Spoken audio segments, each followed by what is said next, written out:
जन्म कल्याणक महोत्सव है 2901 बार। चैतन्य चमत्कारी पार्श्वनाथ भगवान की, वर्तमान जिन शासन नायक वर्धमान महावीर भगवान की, आचार्य श्री आदि सागर महावीर कीर्ति विमल सागर महाराज की, तपस्वी सम्राट गुरुवर आचार्य श्री सन्मति सागर जी महाराज की,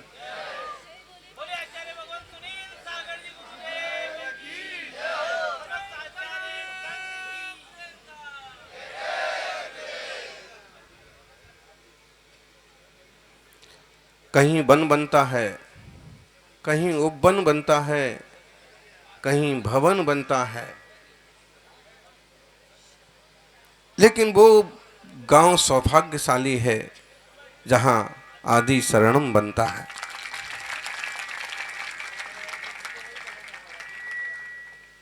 ये भूमि पवित्र भूमि है। यहां बैठने से अभी तीर्थ नहीं बना है, लेकिन बैठने से ही ऐसे लग रहा है जैसे हम किसी तीर्थ पर बैठे हो।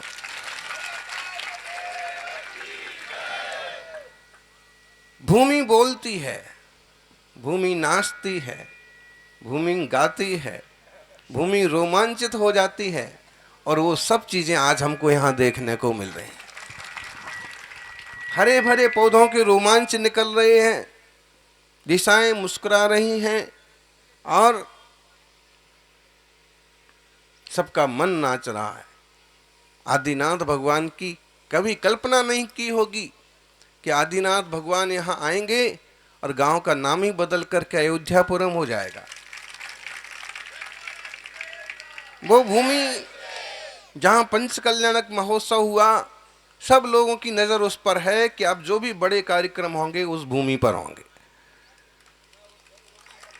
और जब दिशा में, दक्षिण दिशा में यहां जिनालय बनेगा, अयोध्यापुरम है तो मंदिर भी तो अब वैसे ही होना चाहिए, क्योंकि तीर्थ तो तभी बन गया था जब आदिनाथ भगवान की जो प्राचीन प्रतिमा है, देखने में छोटी है, प्रतिमा लहान, मूर्ति लहान और कीर्ति महान।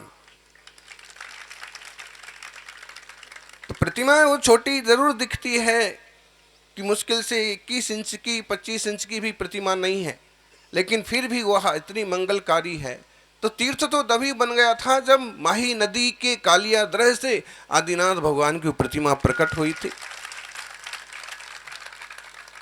दो श्रावकों को, एक पंडित जी ब्राह्मण को सपना देकर के भगवान नगर में पधारे, और उसके बाद की घटनाएं सबको मालूम है कि जब भी किसी ने मूर्ति की आसाधना की या नीचा आसन दिया तो कोई ना कोई समस्या खड़ी हुई। और आज पूरे गरिमा महिमा के साथ मूल आसन पर विराजमान है, और समझ लीजिए उनके ही सेवक देवताओं के इशारों पर ये तीर्थ बनने जा रहा है।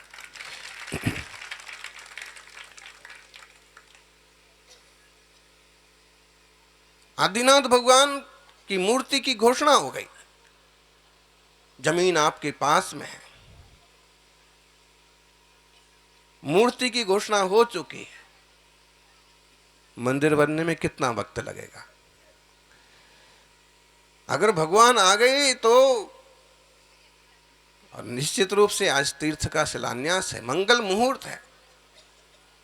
दोनों तीर्थंकर भगवंतों का जन्म और तप कल्याणक महोत्सव, चंद्र प्रभु भगवान का जन्म और तप कल्याणक महोत्सव, उनका हमें नहीं पता कौन से नंबर का है, लेकिन पार्श्वनाथ भगवान का पता है कि उनका जन्म कल्याणक महोत्सव 2901वां जन्म कल्याणक महोत्सव और 2870वां 71वां दीक्षा कल्याणक महोत्सव है। सौभाग्यशालियों, तीर्थंकर पार्श्वनाथ भगवान का जन्म कल्याणक 2900वां निर्वाण कल्याणक दिल्ली में प्रारंभ किया था। जन्म कल्याणक महोत्सव के लिए भी बहुत आग्रह था लाल मंदिर वालों का, लेकिन समय की कमी होने से वहां से तो निकले दिल्ली से, लेकिन मेरठ में मनाया गया था, और यह सही मौसम था, ऐसा ही माहौल था, और पार्श्वनाथ भगवान का 29वां जन्म कल्याणक महोत्सव मनाया था। आज फिर वैसे ही मौसम है, वैसे ही माहौल है। जनता वहां से थोड़ी कम है, लेकिन भावनाएं वहां से कुछ ज्यादा ही हैं।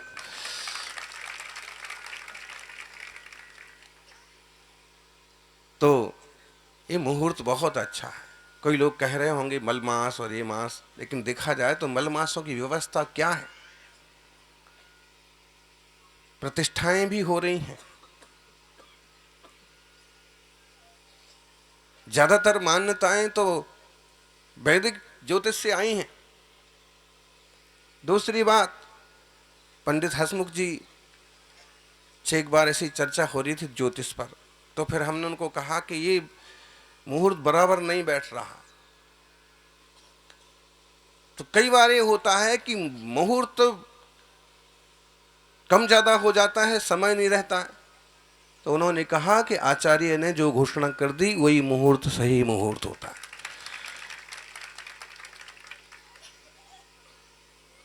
गुरुओं के लिए, मुनियों के लिए मुहूर्त बहुत मायने नहीं रखते हैं। कमजोर आदमी हजार चीजें देख करके भी काम करता है, फिर भी काम पूरा नहीं होता है। और मजबूत आदमी ऐसे ही काम चालू कर देता है और पार पाड़ के दिखा देता है। लेकिन आज तो ऐसे ही मंगल है।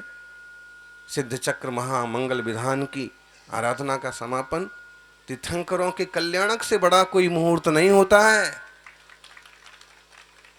मानो तो, ना मानो तो ढूंढते रहो मुहूर्त। तपस्वी सम्राट कहते थे कि बहुत अच्छा ज्योतिषी और बहुत अच्छा वास्तु ज्ञानी कभी अपना घर नहीं बना सकता, कभी अपनी शादी, अपने बच्चों की शादी नहीं कर सकता। थोड़ा कम होगा तो कर पाएगा। इसलिए बहुत ज्यादा पढ़ने की बजाय जब इशारा हो गया तो ही सहारा हो गया। और आज तीर्थ का महामंगलकारी शिलान्यास है। अब आगे आगे और मूर्ति विराजमान की भूमि का शिलान्यास, अमुक भवन का शिलान्यास, स्कूल का शिलान्यास, अस्पताल का शिलान्यास, और वो सब चीजें धीरे धीरे सब होती रहेंगी। लेकिन आज प्रथम मंगलकारी अवसर लिया है इसी गांव के अनेक श्रावकों ने। और कितने घर हैं पंडित जी? 170। तीर्थंकर भी कभी एक साथ हो जाएं, एक 2.5 द्वीप में एक साथ अगर तीर्थंकर एक साथ हो जाएं तो 170 होते। और भगवान अजितनाथ, गजब की बात है, पंच कल्याणक प्रतिष्ठा संपन्न हुई अजितनाथ भगवान की, और 170 परिवार के गांव ने आदिनाथ भगवान के नए मंदिर की शिलाएं रखने की, नई भूमि की शिला रखने की हिम्मत बना ली। ये अच्छा हुआ। अजितनाथ भगवान का पंच कल्याणक को सिद्ध चक्र विधान के बाद ही श्री आदिनाथ तीर्थम, आदिनाथ शरणम तीर्थ की मंगलकारी यह योजना निश्चित रूप से संपूर्णता की ओर जाएगी।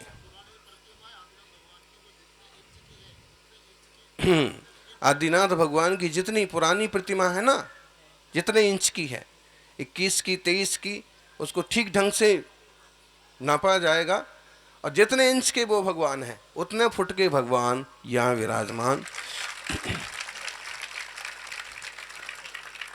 पंच कल्याणक के बाद यहाँ आदिनाथ शरणम तीर्थ का, और इसी से याद आया कि सरवाड़ में पंच कल्याणक के तुरंत बाद ही, पंच कल्याणक के साथ ही आदि शरणम तीर्थ का हुआ था शिलान्यास।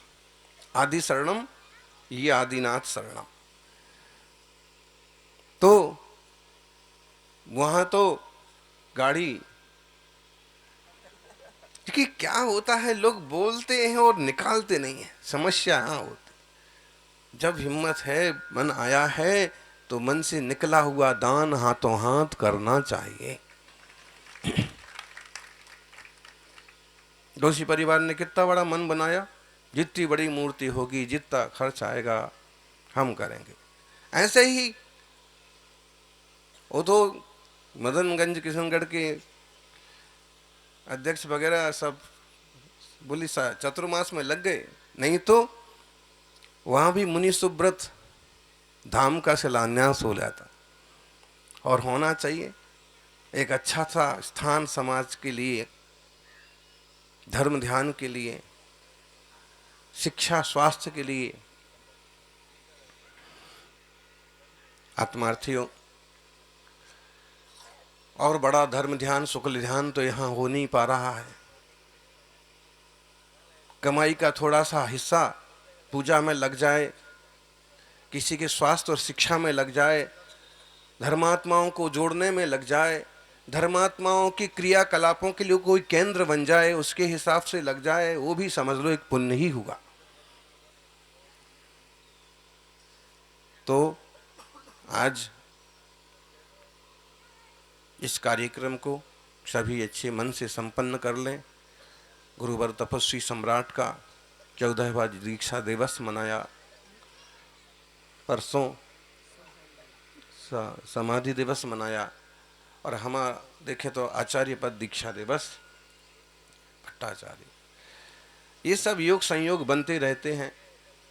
और